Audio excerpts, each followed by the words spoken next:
BTC অঞ্চলের অর্থনীতি একেবারে ধ্বংস হয়ে গৈছে। ইউপিপিএল দলের যে শাসন ইয়ার অবসান হব লাগে, সমাপ্ত হব লাগে। ইউপিপিএল দলের শাসনকালত তেওঁলোকে আৰম্ভণিৰে পৰাই যি উচ্ছেদ নীতি আৰম্ভ কৰিছিল, বিটিসি অঞ্চলৰ বিভিন্ন ঠাইত উচ্ছেদৰ নোটিছ প্ৰদান কৰিছিল, ৰুণীখাটাত উচ্ছেদ কৰিছিল আৰু বিভিন্ন ঠাইত দৰঙা মেলাত উচ্ছেদ কৰাৰ সম্পূৰ্ণ প্ৰস্তুতি চলাইছিল। দুদিনমান আগতে তাতে উচ্ছেদো হৈছে। ৰাইজ এই বিশেষকৈ প্ৰমোদ বড়ো ডাঙৰীয়াৰ যি এই উচ্ছেদৰ যিটো নীতি, ইয়াৰ বিৰুদ্ধে থিয় হৈছে।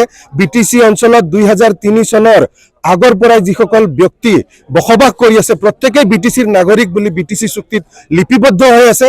গতিকে এই নাগৰিকসকলক সুৰক্ষা দিয়াৰ যি দায়িত্ব, এয়া প্ৰমোদ বড়ো ডাঙৰীয়াই পালন কৰাত ব্যৰ্থ হৈছে। গতিকে হাগ্ৰামা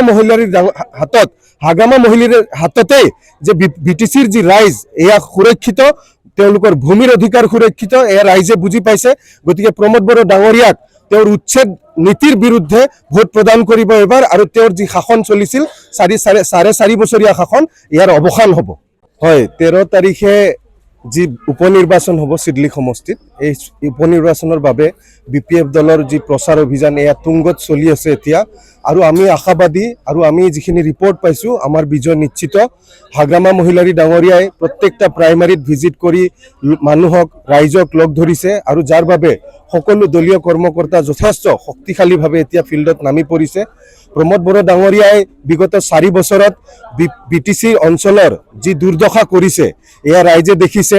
বজাৰত যি দোকানী, যি কাষ্টমাৰ, এইসকলৰ হাতত পইচা নাই, কাৰণ বিটিসিৰ যিখিনি ঠিকা ঠুকুলি যিখিনি পইচা আহে, কাম কাজবিলাক প্ৰমোদ বড়ো ডাঙৰীয়াই বাহিৰৰ যি ব্যৱসায়ী, বাহিৰৰ যি ঠিকাদাৰ, এইবিলাকৰ হাতত বিক্ৰী কৰি দিয়াৰ বাবে বিটিসি অঞ্চলৰ অৰ্থনীতি একেবাৰে ধ্বংস হৈ গৈছে।